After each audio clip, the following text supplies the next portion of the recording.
Olá, pessoal, muito boa noite. Sejam bem-vindos para mais um momento de estudo bíblico, na palavra do nosso bondoso Deus. Que nosso Deus, Pai, Filho e Espírito Santo nos abençoe, nos acompanhe de forma muito rica com o seu Espírito Santo. O assunto de hoje, terceiro artigo do Credo, que ele esteja conosco quando a gente vai ouvir falar e meditar na sua santa palavra. Cada um de vocês é muito bem-vindo, seja nesse momento, seja em outro momento que tenha acompanhado o nosso estudo de hoje, os nossos estudos, né, no canal da nossa congregação, no YouTube. Cada um de vocês é bem-vindo, aproveite para crescer junto comigo, né, junto com a gente. Então, dito isso, pessoal, quem quiser compartilhar algo, falar aí, não me deixem falando sozinho no estudo, né, podemos trocar ideia, o chat também está disponível para quem quiser escrever algo. Mas, pessoal, vamos lá, nós estamos tratando do credo apostólico, a gente já teve 3 estudos, um foi de introdução, né? Olhamos para a parte histórica, a origem do credo, de certa forma, um pouquinho disso, algumas considerações, né? E aí, então, nos 2 encontros passados, nós olhamos um pouquinho para o primeiro artigo do credo, da criação, o segundo artigo da redenção, e agora nós olhamos para a parte final do credo apostólico, né? Da santificação, a parte que nos fala do Espírito Santo. Muito bem.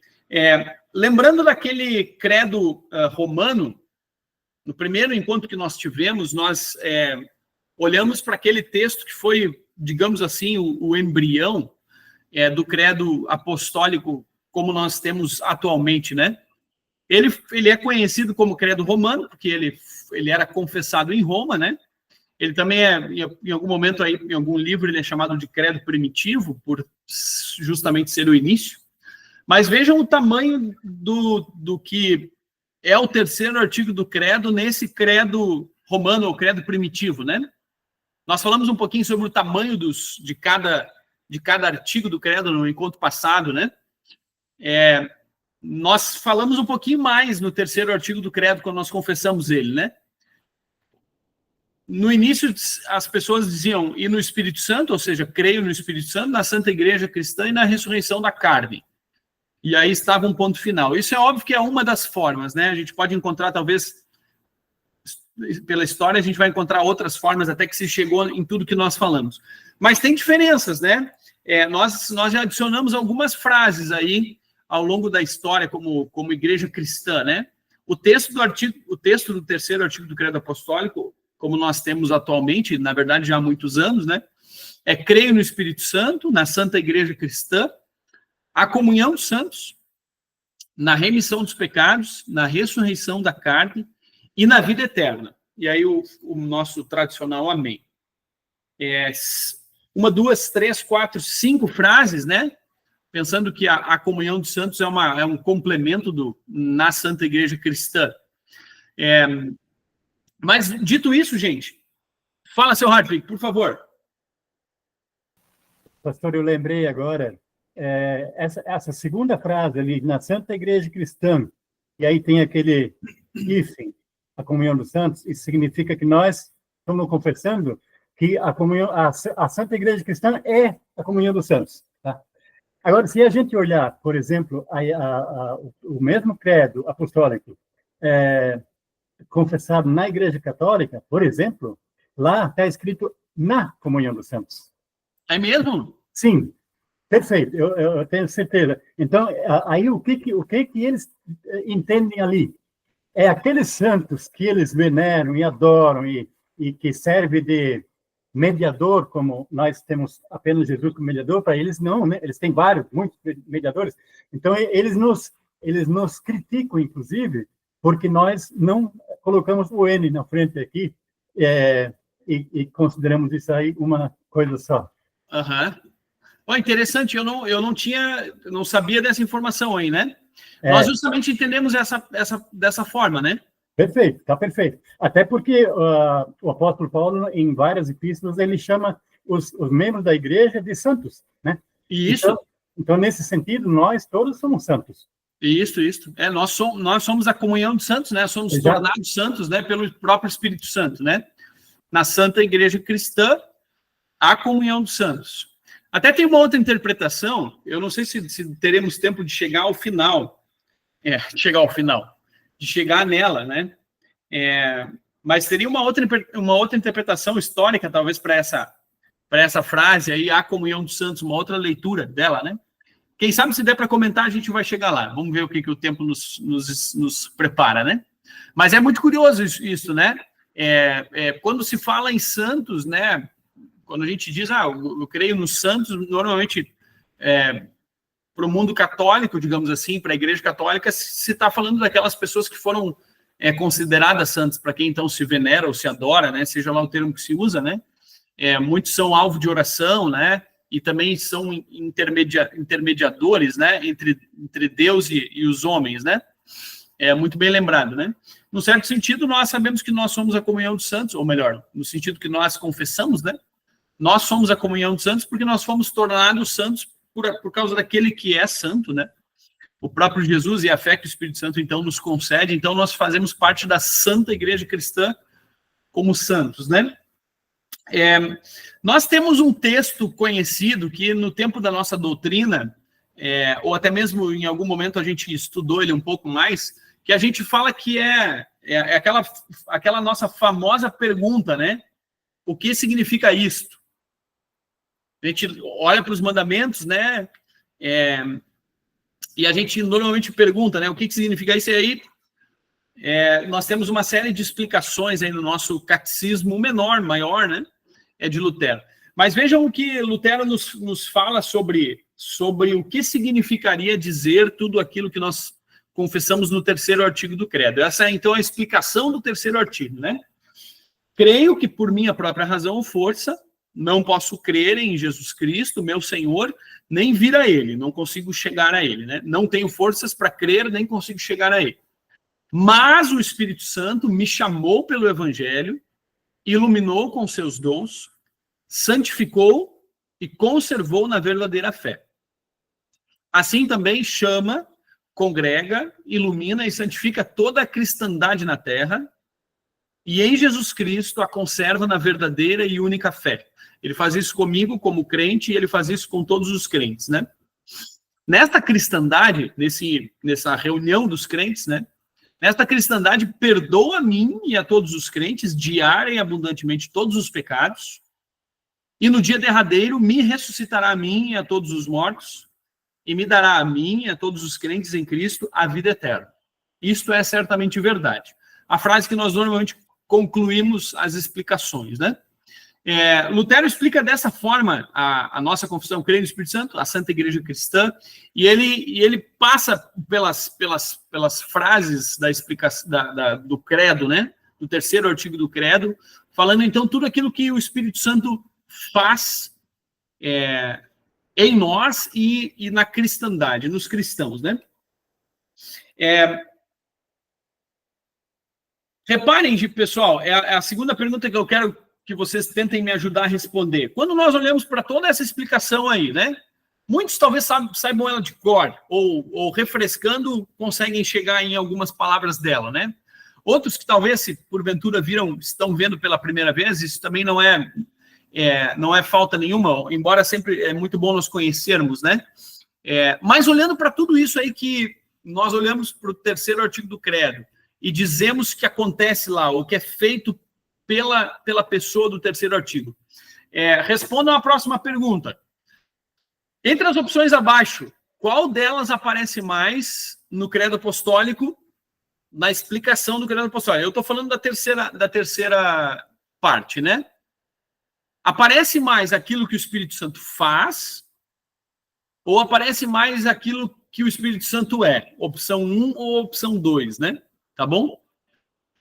Na explicação do credo, no próprio 3º artigo do credo, creio no Espírito Santo, na Santa Igreja Cristã, a comunhão dos santos, aparece mais aquilo que o Espírito Santo faz, ou aparece mais aquilo que o Espírito Santo é? Não sei se está bem claro essa pergunta aí, mas... Está claro sim, pastor. Eu acho que é número 1. O que o Espírito Santo faz? Na minha visão, sim. Não sei se eu estou certo. Né? Não, a gente só tem a gente só tem 2 apostas aí, tecnicamente. Nenhuma das afirmativas acima de ser a Elisa. Eu disse que nós só tínhamos duas para apostar. Tecnicamente temos 3, então, já, né? Afinal, estamos fazendo o estudo juntos. Olhando para a explicação, né? Eu creio que por minha própria razão ou força não posso crer em Jesus, nem vir a Ele. mas o Espírito Santo me chamou pelo Evangelho, iluminou, ele santificou, conservou, ele também chama toda a cristandade, ele perdoa e assim vai, né? A gente já passei por ela, né? E aí, mais alguém tem alguma opção aí para dizer? Eu também fico no 1. Fica no 1, aquilo que o Espírito Santo faz aparece mais do que aquilo que ele é. Sim.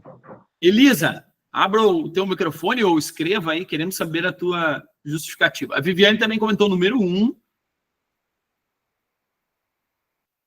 Não, pastor, na verdade foi um erro de interpretação da pergunta. Eu achava que você estava falando não da explicação, mas do próprio credo.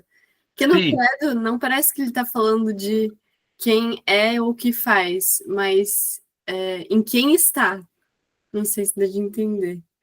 Não, acho que sim. Da igreja, né? Mas na explicação eu diria que é 1. Na explicação, tu diria que é 1. Talvez a minha pergunta não está muito bem formulada aí, né? Daria para formular um pouco melhor. Mas é por aí, né? É por aí. Ficamos do lado da 1. Vejam, gente, que se nós olharmos... Eu vou voltar lá para o texto do credo, tá? Se nós olharmos para essa parte de quem o Espírito Santo é, a gente vai ler ele na primeira frase e deu, né? Nós não temos nenhum detalhe, assim... Bom, agora como ele o que, né, o que está na sua essência, o que não está, alguma explicação disso. O credo apostólico não se preocupa com essa parte, digamos assim, né? Já se nós olharmos para onde que está, como a Elisa comentou, ou para aquilo que ele faz, né? As coisas que surgem a partir da ação do Espírito Santo, a gente olha para a igreja cristã, a gente vê que ele é um intermédio para a remissão dos pecados, né? E a gente precisa pensar até mesmo na ressurreição da carne e na própria vida eterna. Voltando para lá, então. Vejam o que um dos livros da nossa igreja de teologia sistemática, né, fala sobre isso.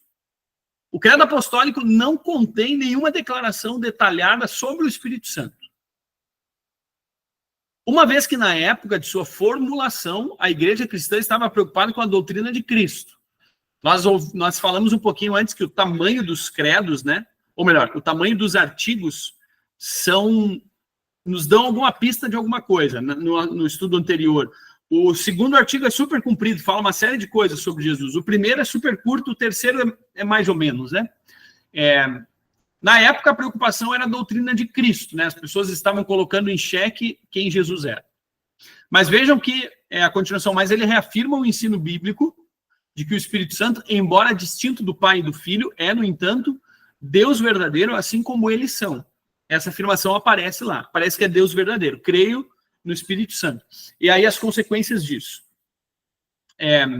O credo apostólico, portanto, não se preocupa em detalhar o Espírito Santo. Sendo assim, a próxima pergunta que a gente precisa fazer é essa. Quem é o Espírito Santo? A gente precisa olhar para fora do credo, digamos assim, né? Para entender, então, um pouquinho quem é essa terceira, que nós consideramos a terceira pessoa da Trindade, né? O Pai, o Filho e o Espírito Santo. Sendo assim, é necessário perguntar, quem é o Espírito Santo? As afirmações na Escritura, aí a gente vai olhar um pouquinho, então, para a pessoa do Espírito Santo, de quem se refere o terceiro artigo. As afirmações na Escritura Sagrada atribuem ao Espírito Santo atributos que são características de um ser pessoal. Por definição, uma pessoa é um ser que tem a capacidade de pensar, sentir, querer, falar e agir. As confissões luteranas definem pessoa como aquilo que subsiste por si mesmo. Se nós formos olhar o livro de Concórdia, né? Aquilo que subsiste por si mesmo, ou seja, tem na sua substância, ela tem aquilo que ela precisa para existir, né? E não se entende só uma parte ou uma propriedade em outro. É significativo, portanto, que o Espírito é descrito na Escritura como alguém que possui esses atributos. A gente não pode se referir ao Espírito Santo, de acordo com o que nós estamos lendo aqui, a partir da Bíblia, a gente não pode se referir ao Espírito Santo, sei lá, como uma parte de alguém que é Deus. Né? A gente não pode simplesmente, Deus é tudo isso aqui e uma propriedade de Deus é o Espírito Santo, mais ou menos assim, né? Uma partezinha dele é o Espírito Santo. Nesse sentido, a gente não pode se referir ao Espírito Santo. A gente não poderia falar dele assim. Pelo contrário, ele é uma pessoa, é um ser que tem capacidade de fazer todas as coisas. Os textos bíblicos nos falam isso, né? Ele sente, ele fala, ele age, tudo isso pertence à pessoa do Espírito Santo. Muito bem. Quando a Escritura fala do Espírito Santo como um ser pessoal, a ênfase está sempre no fato de que ele é uma pessoa divina, que possui as características únicas de Deus. A Bíblia usa nomes divinos quando se refere a ele.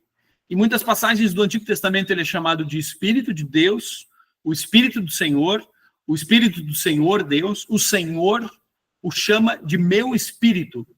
Portanto, quando nós olhamos para o Espírito Santo, nós estamos olhando para o próprio Deus, para um Deus que age com a sua vontade própria, né? Não é só alguém assim que... uma parte de algo, né? O Novo Testamento usa também uma variedade ainda maior de nomes divinos para descrever o Espírito. O termo Espírito Santo aparece com mais frequência, mas ele também é identificado como o Espírito de Deus, o Espírito do Deus vivo, o Espírito de seu Filho, o Espírito de Jesus, o Espírito de Cristo, o Espírito da verdade, o Espírito da vida, o Espírito da graça, o Espírito da glória, o ajudador, o consolador, né? Talvez a tradução seja, ajudador seja também uma tradução para consolador, né? O paráclito, aquele que se coloca junto com alguém, com os seres humanos, né? Tudo isso aparece do Espírito Santo. Muito bem, se nós formos olhar para o nosso catecismo menor, como a gente tem visitado aí nesses estudos, né? Aquelas perguntinhas e respostas lá, a gente vai chegar na pergunta 178. Quem é o Espírito Santo? O Espírito Santo é a terceira pessoa da Santíssima Trindade, verdadeiro Deus com o Pai e o Filho. Tranquilo, né? Nada de novidade. Por que esse Espírito Santo se chama Espírito Santo? Porque esse Espírito se chama Espírito Santo. Chama-se Espírito Santo, primeiro, porque ele mesmo é santo, e segundo, porque ele nos santifica a nós, levando-nos à fé e à posse de Cristo e de sua salvação, e da sua salvação. Por que ele se chama Espírito Santo? Não só porque ele é santo em si, mas porque ele tem algo que ele faz para nós. E aí, reparem, né, que nós, ao começarmos a falar da essência do Espírito Santo em si, ou tentarmos olhar para ele, no fim das contas, a gente acaba de novo chegando naquilo que ele faz. A gente não consegue ficar só viajando na maionese, me entendam o termo aí, como Deus é, qual é a sua essência, sei lá, características, né? A gente não consegue ficar nesse mundo muito difícil de definir, assim, né? Vamos pensar dessa forma. Mas na medida que a gente olha para quem o Espírito Santo é, ele próprio vai nos encaminhando para aquelas coisas que ele faz. Isso é algo muito consolador e, de certa forma, curiosa para nós, né? Quando falamos do Espírito Santo, ele sempre, de novo, vai nos remeter ou vai nos levar para aquilo que ele tem para nos dar, aquilo que ele faz por nós. É algo prático na nossa vida, não é algo teórico simplesmente, né? Ele vai nos levando, ele nos leva à fé e à posse de Cristo, porque ele é santo em si e ele santifica a nós, porque ele nos dá Cristo e a sua salvação. Reparem que na medida que vamos falando sobre quem o Espírito Santo é, vamos chegando naquilo que ele faz, como eu acabei de comentar, né? Próxima pergunta.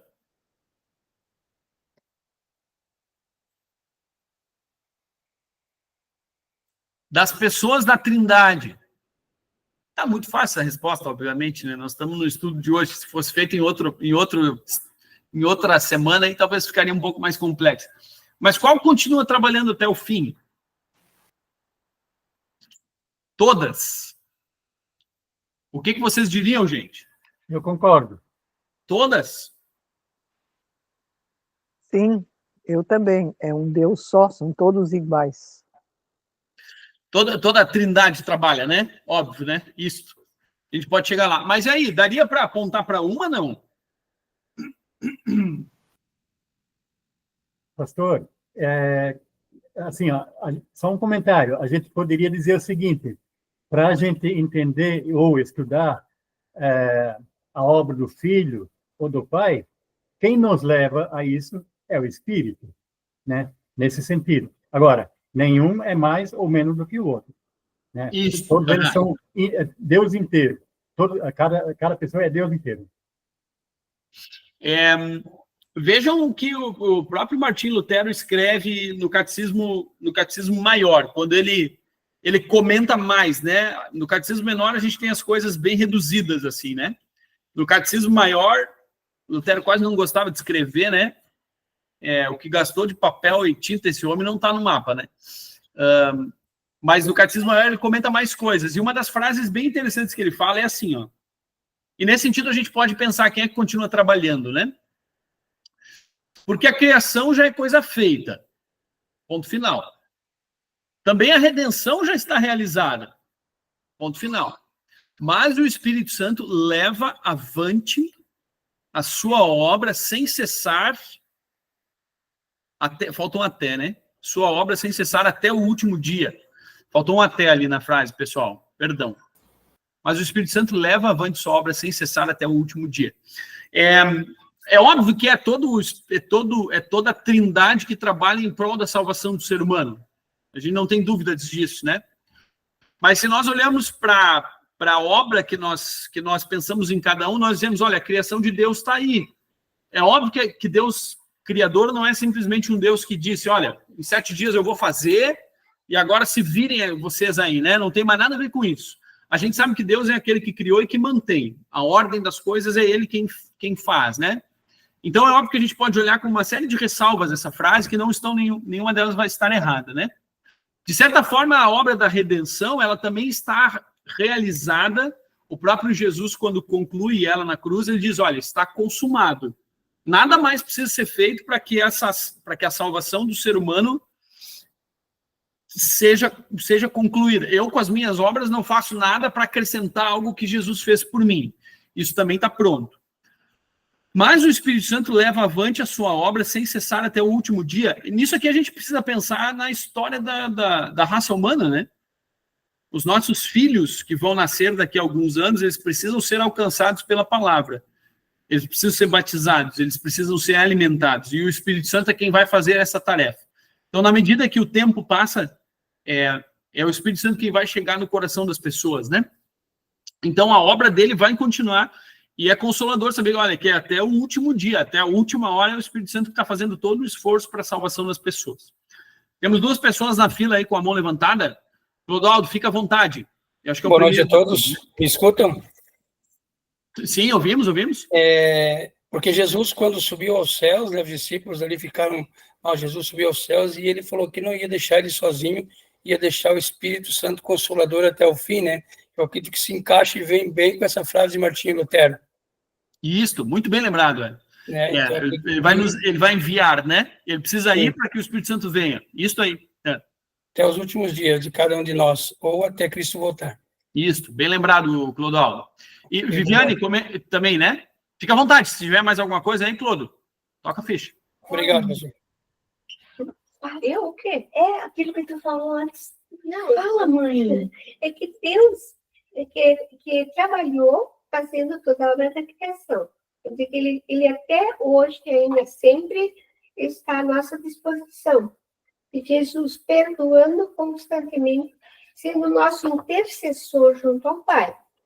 E o Espírito Santo, que sempre está como nosso consolador, sempre está conosco, né? Uhum. Isso, né? Nós podemos pensar em todo esse trabalho da Trindade por cada um dos seres humanos dessa terra aí, né? Como o Clodoaldo comentou, né? Ele vai enviar e até para todos sempre é ele quem nos acompanha, né? E se nós pensarmos que é para cada um dos 7 bilhões aí, ele é individual para cada um, né? A Trindade trabalha em prol de cada um dos seres humanos, né? É muito bem colocado aí todas essas funções da Trindade, né, Dona Irma? Muito obrigado. Vejam o que o autor desse livro da Teologia Sistemática, Confessando o Evangelho, ele vai dizer nesse ínterim aí, né? Como Cristo, por seu sofrimento e morte, ganhou para toda a humanidade o perdão dos pecados, a vida e a salvação eterna, assim o Espírito Santo oferece e transmite essas bênçãos a todos os que creem. Está tudo ligado com o que nós estamos falando, né? O significado profundo do Espírito Santo e de sua obra se torna aparente, daí agora a gente está vendo o porquê disso, né? Se torna aparente quando se leva em consideração a condição espiritual da humanidade natural e caída.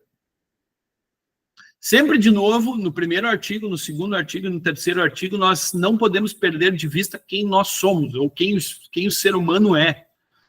É em prol de cada um de nós, porque a gente precisa ser resgatado, né? Precisa ser salvo, precisa ser tirado da condenação e levado para a salvação, né? E assim ele então continua dizendo, ora a pessoa natural, na verdade ele cita 1 Coríntios 2,14, né?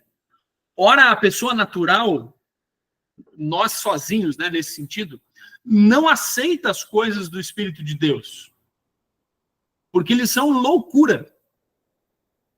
E ela não pode entender elas, porque elas se discertem, tá errado se eu digitei errado, eu acho que é se discernem, perdão, espiritualmente, ou seja, é o Espírito Santo que precisa fazer em cada um de nós o discernimento dessas coisas.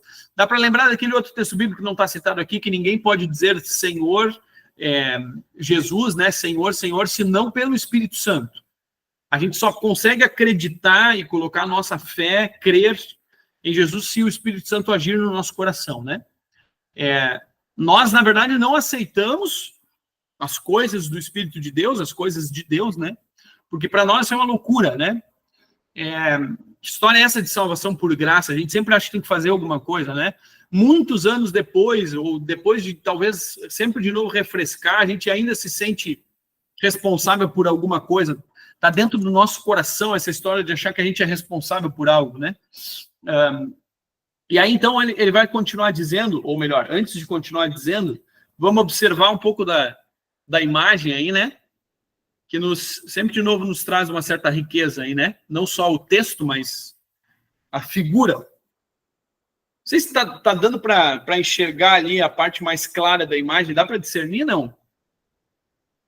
Ou fica só algum borrão meio claro? Parece aqui no computador que está transmitindo, parece que é claro demais, assim, né? Mas ali está o próprio Jesus, né? E ele está com as mãos estendidas, assim, com as mãos estendidas e as marcas da cruz, né? Ou seja, o sangue, né? Justamente no formato de gota, né? O sangue de Cristo vertido por nós, né? E o ser humano, ou os seres humanos, eles estão virados contrários, né, a Jesus, né? Ou seja, para nós é loucura essa história de Jesus na cruz, né? Antes da ação do Espírito Santo, obviamente, né? E para que a gente consiga enxergar ou fazer meia volta, né? 180 graus, existe alguém, um ser pessoal, que vai até nós e e faz a gente virar essa dura cerviz, né? Essa dura cervical, né? A nossa coluna que é teimosa em virar para o lado errado aí, né? Não só no povo de Israel, né? Esse povo é um povo de dura cerviz, né? É aquele durão assim que não quer, que teima em não virar para Jesus, né? Então o Espírito Santo vai lá e faz isso. É obra do Espírito Santo quando isso acontece. É ele quem nos converte, né? É ele quem nos leva a olhar para Jesus, né? Assim continua dizendo o livro. Por natureza, o ser humano é espiritualmente cego, morto e hostil a Deus. Hostil é uma palavra forte, né? Sem dúvida, pessoas... Aí ele vai comentar um pouquinho sobre a natureza, né? Sem dúvida, pessoas não convertidas não são objetos inanimados e irracionais. Ou seja, têm vida, né? Eles são seres dotados por seu Criador com uma alma ou espírito racional, tem pensamento. E como tais, eles possuem a capacidade de pensar, de querer e expressar emoções livremente em relação às coisas desta vida e do mundo. As pessoas que não acreditam têm vida em si, né? Não a vida verdadeira, mas têm vida em si. São seres capazes, né? Eles podem amar suas famílias e viver honrosamente até certo ponto externamente. Existem muitas pessoas que são muitos ateus que vivem de forma correta na sociedade, vamos pensar assim, dessa forma, né? De forma externa. São pessoas muito semelhantes a cristãos, a gente poderia pensar. Elas são capazes até mesmo de ouvir o evangelho. Os ouvidos funcionam, né? Meditar sobre ele em certa medida. E podem falar sobre ele. Pessoas que não creem. Isso talvez faz parte da vida delas, num certo sentido, né? Mas, e aí vem a parte do crer, né? Do chegar até lá, né? Mas, sem o Espírito Santo, não podem cumprir a lei, nem têm a capacidade de crer e confiar em Cristo. Nossa natureza humana nada pode fazer em coisas espirituais por si mesma ou por seu próprio poder. O pecador é convertido unicamente pelo poder e atividade do Espírito Santo. Portanto, quando a gente chega na conclusão de que, olha, isso é o que eu preciso para a minha vida, é o Espírito Santo quem chegou até lá, né? Nós temos capacidade, é o que o autor fala antes ali, né? De viver a nossa vida e até mesmo, sei lá, ouvir em algum momento o evangelho, né? De certa forma, aí, participar disso, né? Até falar sobre ele. Mas a conversão em si é uma obra, como diz lá, unicamente pelo poder e pela atividade do Espírito Santo. É o que nós confessamos, assim, né? De uma forma bem categórica, né? No meio de um universo muito plural, assim, de outras denominações que acreditam em alguma centelha de fogo, de chama no Espírito Santo, né? Ah, não, o Espírito Santo até chega até mim, mas eu preciso dar um passo em relação a ele. Eu me converti, ou eu me batizei, palavras que colocam o eu como agente da ação, né? Ele é responsável por aquilo que ele faz, né? E nós sempre nos colocamos de um lado passivo da coisa, né? O pecador é convertido, ou seja, a conversão vem de fora para ele. Isso tudo nós podemos olhar e pensar quando comentamos sobre o credo, essa parte do credo apostólico, né? Ok, pessoal? Algum comentário? Fiquem à vontade, tá? Eu não vou fazer uma pergunta muito capciosa aí, porque ela vai nos levar a discutir até as 10 horas da noite, já são 20 horas e 42. Portanto, quando nós falamos, gente, creio no Espírito Santo, nós dizemos que todas as coisas que o credo apostólico depois aponta, né? Na Santa Igreja Cristã, a comunhão dos santos, na remissão dos pecados, na ressurreição da carne e, por fim, na vida eterna, tudo isso é algo que o Espírito Santo torna palpável, torna concreto na nossa vida. É ele quem traz, né? Ou é ele quem nos vira, nos coloca numa relação com Jesus, que é quem conquista as coisas para nós na cruz, né? Tudo isso são apontamentos do próprio Espírito Santo. É ele quem nos leva até essas coisas, né?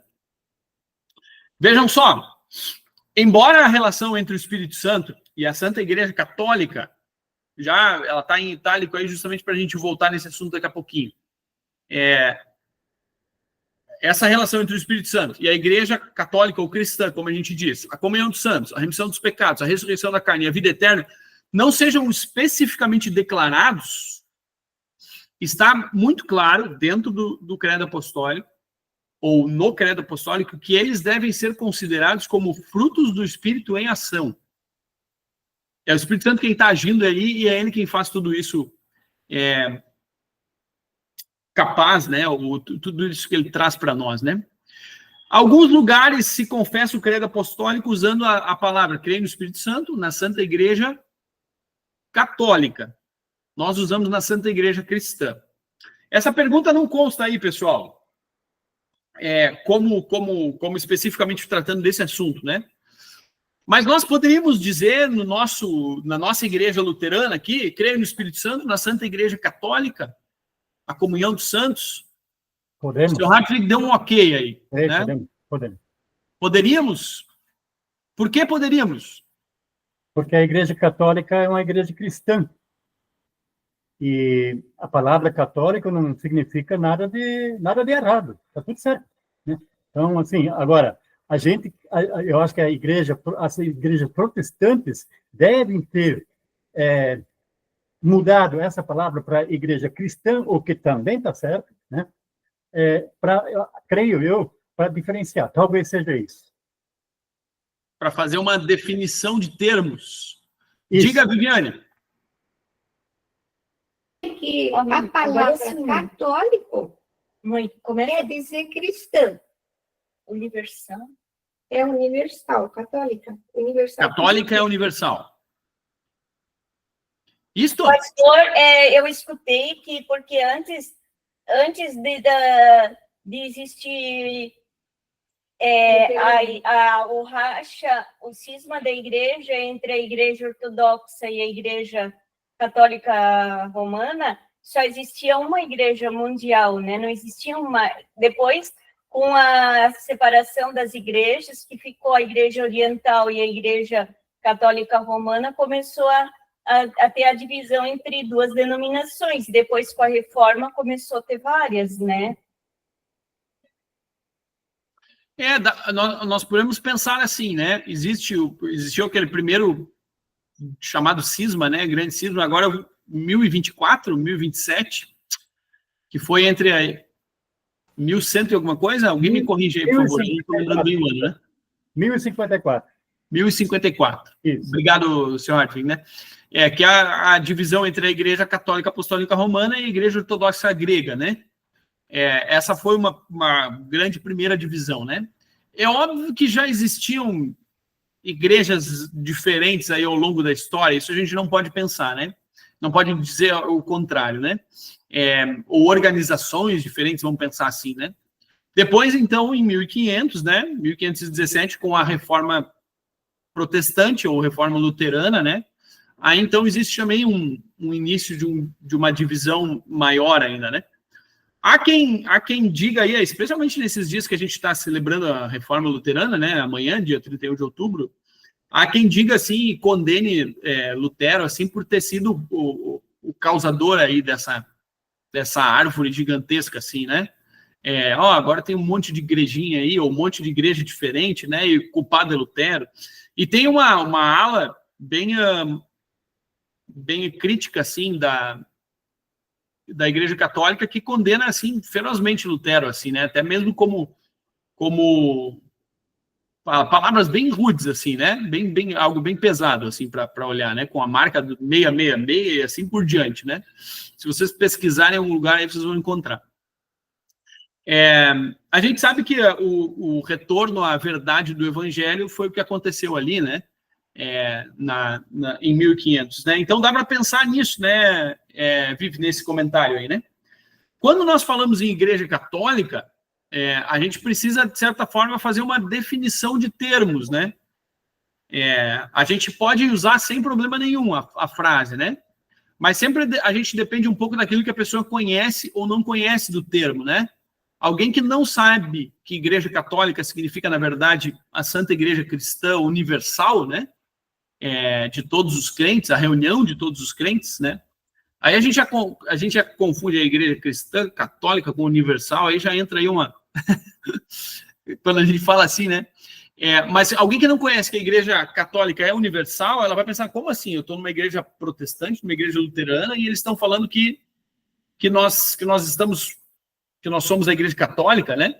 Quando nós falamos Igreja Católica, obviamente a gente está falando que não é aquela igreja como uma denominação que o centro é Roma, né? A Elisa comentou, né? Justamente isso, né? Nós somos católicos, nós não somos católicos romanos, né? Quando nós falamos em sermos igreja católica, a gente pertence à igreja cristã no mundo, né? De todos os tempos, na verdade, né? Então, essa definição de termo talvez seja interessante ou seja importante quando a gente usa ela, né? Obviamente, quando a gente fala em igreja cristã, nós estamos dizendo isso de forma automática, e daí a gente não tem essa dificuldade em si. Mas, muito bem. O que é a Santa Igreja Cristã? É a próxima pergunta, né? Tendo dito já tendo conversado um pouquinho sobre a Igreja Católica, né? Da qual nós fazemos parte. O nosso Catecismo Menor vai definir assim: que é a Santa Igreja Cristã? A Santa Igreja Cristã é a comunhão dos santos. Isto é, toda a cristandade ou a totalidade dos fiéis, pois somente os fiéis porém todos os fiéis lhe pertencem. Isso é a Santa Igreja Cristã. E a pergunta 193, por que cremos numa só igreja? Cremos numa só igreja porque todos os fiéis formam um só corpo espiritual, cujo único cabeça é Cristo. É o que nós confessamos, é a comunhão dos santos, né? E aí, pensando em santos, são aqueles que foram salvos por Jesus. Quando nós confessamos que somos membros, somos parte da comunhão dos santos, a gente não está falando somente daqueles que estão do lado de cá, mas nós até confessamos aqueles que já estão com Cristo no céu. É a reunião de todos os santos, né? Na liturgia da Santa Ceia nós falamos isso, né? Portanto, com os anjos e arcanjos e com toda a companhia celeste, magnificamos e glorificamos o teu glorioso nome, né? Exaltando e sendo santo, santo, santo. Tudo isso faz parte, né? É um encontro. Na Santa Ceia nós temos um encontro de todos aqueles que fazem parte da igreja cristã. Uns estão do lado de cada mesa e outros estão do lado de lá da mesa, vamos pensar dessa forma. Mas em si nem é o assunto, né? Isso tudo nós falamos da Santa Igreja. Agora, gente, como eu sei que eu faço parte dessa igreja, dessa única igreja cristã, se ela é essa comunhão de todos os santos aí, né? Se nós temos isso a nível mundial, né?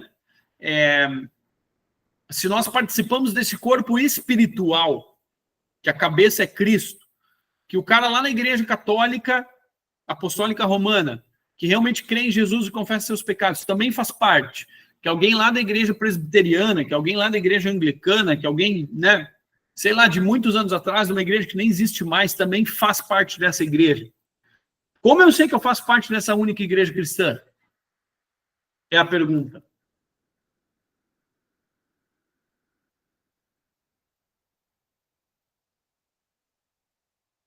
E aí nós vamos até 9h30, 10 horas, 10h30, se ninguém falar nada, nós vamos indo. Brincadeira, gente. Quando nós falamos, se alguém quiser responder, fica à vontade aí, tá? Bem, abra o micro, né? Se você confessar com a sua boca, disse a Elisa, né? Joia, a fé, é a nossa fé, né? Mas vejam que quando nós falamos nessa única Santa Igreja Cristã, e quando nós pensamos, por exemplo, nesse corpo espiritual, é muito fácil, talvez, a gente cair numa ideia assim de algo meio difícil de definir, né? Algo que a gente não tenha a nível, vamos dizer, físico até, ou muito palpável. Mas vejam só, a palavra igreja, no Novo Testamento, ela tanto se refere à comunhão de crentes, essa igreja espiritual, esse corpo espiritual, aquele um rebanho, todos os que fazem parte, todos aqueles que ouvem a voz do bom pastor. A igreja significa isso, mas a palavra igreja, no Novo Testamento, ela também se refere àquelas congregações locais, aos cristãos reunidos, seja no formato online, seja no formato presencial, não interessa. Onde 2 ou 3 estão reunidos em torno da palavra de Deus, eu estou no meio deles. Dá para lembrar desse versículo, embora o contexto não é exatamente esse, né? Mas ali está falando em igreja, ali aparece igreja a palavra, né? Portanto, a palavra igreja, ela tanto se refere a esse encontro grande, invisível, e em algum momento essa palavra é usada também, né? A igreja invisível.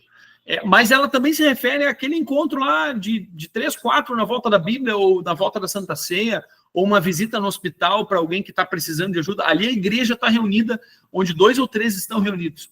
Portanto, gente, como eu sei que eu faço parte daquela grande, né, igreja invisível, daquela igreja universal, eu faço parte de uma congregação local. Né? Eu faço parte de uma congregação local. E aqui tem algo bem importante, assim, né? E aí nós vamos chegar nas marcas ou nas características dessa igreja, né? Ah, não, eu faço parte dessa grande igreja universal, alguém vai dizer. Mas eu nunca fui numa igreja, nunca ouvi a palavra, nunca participei, não participo da Santa Ceia e ponto final, né? Eu sozinho leio e tá tudo certo, assim, né? É algo sei lá, é algo um pouco perigoso, assim, a gente poderia dizer, né? A igreja local é uma expressão da igreja universal, né? A congregação lá onde eu participo, com os seus defeitos, com as suas falhas, com os seus problemas, com as suas dificuldades, sejam financeiras, sejam de horário, as dificuldades que o pastor tem, que os membros têm, isso fazem parte do corpo místico de Cristo, né? Dessa união que é universal, desse corpo espiritual de Jesus.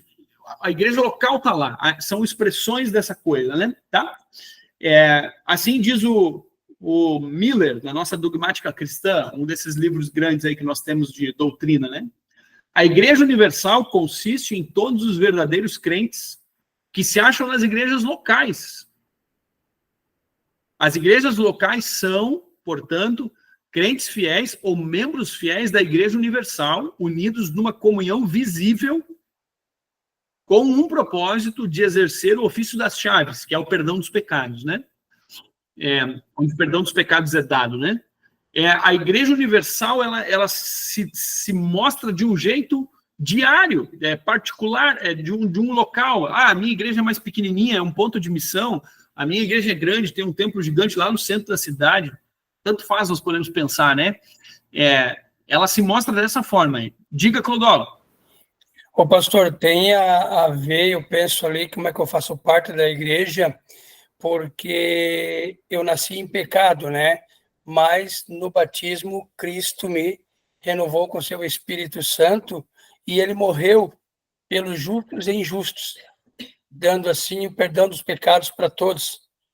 E daí o Espírito Santo sim faz a obra em nós e nos chama a conviver em comunhão nas igrejas e com os irmãos, e eu creio que é isso, sabe? Porque a igreja é a reunião de pessoas que creem, né, na Santíssima Trindade, Deus Pai, Filho e Espírito Santo, que o cabeça é Jesus Cristo, para que nos resgata e nos salva. Isso.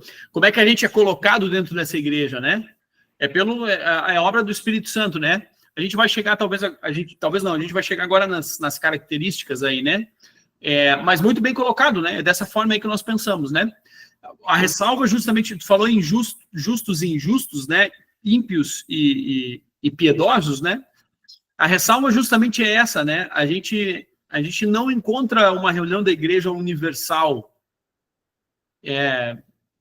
Todos os crentes agora estão reunidos, né? De uma forma, sei lá como, né? Não, nós estamos reunidos na nossa congregação local, é ali que eu vejo a igreja, é ali que ela se mostra, né? É dessa forma que ela aparece. Para fazer parte dessa igreja universal, eu tenho que ter contato com a palavra e com os sacramentos. E aí eu já estou respondendo a outra questão, né? Que nós vamos chegar lá, né? Tá? Quais são os atributos ou as características que essa igreja tem, né? Quais atributos ou características tem essa igreja? E aí nós vamos chegar... Eu tenho usado em muitos cultos essa imagem aí. Alguém já reparou nela, não? O que dá para ver aí? Além das duas palavras, né? Culto divino, né? Acho que ali tem a Santa Ceia, tem o batismo e a palavra. Para mim, eu acho que é isso, pastor. É uma imagem para dizer aquilo que aquilo que nos é alcançado, aquilo que é feito por nós, ou aquilo que nos concede a própria fé, o perdão e tudo mais, né? É justamente os meios da graça, como a Calitza comentou, né? Pode ser uma afirmação aí, Calitza, nem só uma pergunta, né? No culto divino, nós encontramos a palavra, tem uma Bíblia ali, né? O batismo tem uma concha, né? Ao longo da história da igreja, uma concha, né? E justamente a água está pingando dali, né? Nos relembra isso, nos faz pensar nisso. E daí um cálice, a uva, né? Um pão, né? De forma estilizada ali, né? Isso é a própria Santa Ceia, né? O pão e o vinho, né? O corpo e o sangue de Cristo. Quais são as características que essa igreja tem? Essas são as características da igreja. É a palavra, é o batismo e a Santa Ceia. São os meios da graça. A palavra e os sacramentos, como nós dizemos, né? São essas coisas que fazem com que nós sejamos cristãos, né? Se nós temos uma igreja onde essas coisas não aparecem, nós não temos uma igreja, na verdade. Se nós participamos de uma congregação onde a palavra é deixada de lado, o batismo, né, acontece, sei lá, ou não é nunca relembrado, né? E a Santa Ceia é só simplesmente um ritual, assim, repetitivo, que a gente só faz por fazer, porque tem que fazer, deixamos de ser igreja, né? As marcas da igreja precisam aparecer, né? Elas precisam estar constantemente sendo trazidas à visão, até as pessoas, é isso que marca a igreja. Quando nós deixarmos isso de lado, troca o nome lá, Clube Luterano do Brasil, né?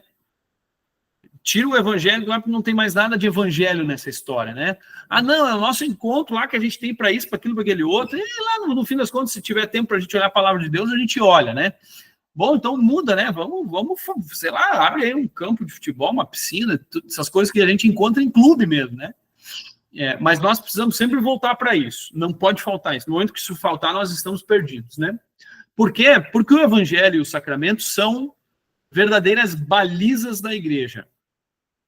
A palavra baliza me lembra estacionamento, né? Alguém que já fez aí tirou a carteira nos últimos dias, a gente precisa colocar o carro no lugar certo. Se botar no carro no lugar errado, tu não passa. Mais ou menos assim, né? As balizas são aquelas coisas que marcam, né? O evangelho e os sacramentos são verdadeiras balizas da igreja. Pois a igreja não existe onde esses não estão em uso. Além do mais, o evangelho e os sacramentos são também os meios pelos quais a igreja é estabelecida e mantida. Pois, sem os meios da graça, não pode haver crentes. Nós nem existimos se eles não aparecem, se eles não estão aí. Por isso é muito consolador saber que nós sempre de novo voltamos para eles, né? A palavra no culto é o centro, né? E a palavra se mostra de forma concreta, sendo ligada na água quando acontece um batismo. Tivemos nesse domingo que passou na igreja, né? Teremos também nos próximos. E a própria palavra também ligada no pão e no vinho, né? Na Santa Ceia, né? É por ali que nós nos tornamos crentes. É por ali que o Espírito Santo age. Nossa, eu tive um momento maravilhoso de conexão com o Espírito Santo. Tu estava lendo a palavra de Deus, então? Tu estava ouvindo a palavra de Deus? Não, eu estava fazendo qualquer outra coisa lá. Então teve Santa Ceia? Não teve. Bom, então coloca uma dúvida aí atrás da tua orelha se tu realmente teve uma conexão com o Espírito Santo, porque ele precisa dessas coisas para chegar em ti, né? É a partir dali que ele se mostra. Muito bem, pessoal. Dito isto, nós estamos chegando no final. Eu acabei não tirando a última frase, ela vai aparecer aqui, né? Tá? Mas olhem para essa imagem primeiro aí, né? É algo que fecha aí o nosso estudo de hoje. Já são 9h02. Em algum momento eu já usei ela, eu creio que não foi num estudo aqui, foi num estudo das servas, se não me engano. Mas o pé dessa pessoa que aparece ali num dos cantos da imagem é um pé que está ferido, né? É um pé que tem uma marquinha ali, né? Aqui, né? Uma marquinha, né? Tem uma marca de um cravo, né? Tem uma marca de um prego. É o pé do próprio Jesus, né? Essa mão que aparece de uma forma de um esqueleto é a minha mão, é a tua mão. Somos nós sem vida, né? Sem Jesus, né? E o Espírito Santo, esse nosso consolador, ensinador, é a representação, então, aí pela pomba, como muitas vezes na Bíblia ela aparece, né? E ele está nos carregando aí, ele nos levanta e está nos levando até Jesus, né? É ele quem nos leva para Jesus, é isso que o Espírito Santo faz, né? A obra dele é nos apontar para Cristo. Portanto, a igreja continua a confessar essa verdade, isso ao longo de todos os séculos, né? Confiante que o Deus triuno, Pai, Filho e Espírito Santo, se entregou para a nossa salvação. Quando nós confessamos o credo apostólico, é isso que nós estamos falando, né? Que o Pai, o Filho e o Espírito Santo se entregaram para a nossa salvação. Que ele possa nos manter sempre assim, muito próximo, né? Ouvindo, meditando, crescendo sempre na sua palavra. Hoje, sempre. Assim eu termino a apresentação de slides, gente. Já estamos no nosso tempo, né? E eu também vou encerrar a nossa gravação, mas fiquem à vontade se alguém quiser comentar, perguntar alguma coisa, ainda temos um tempo, né?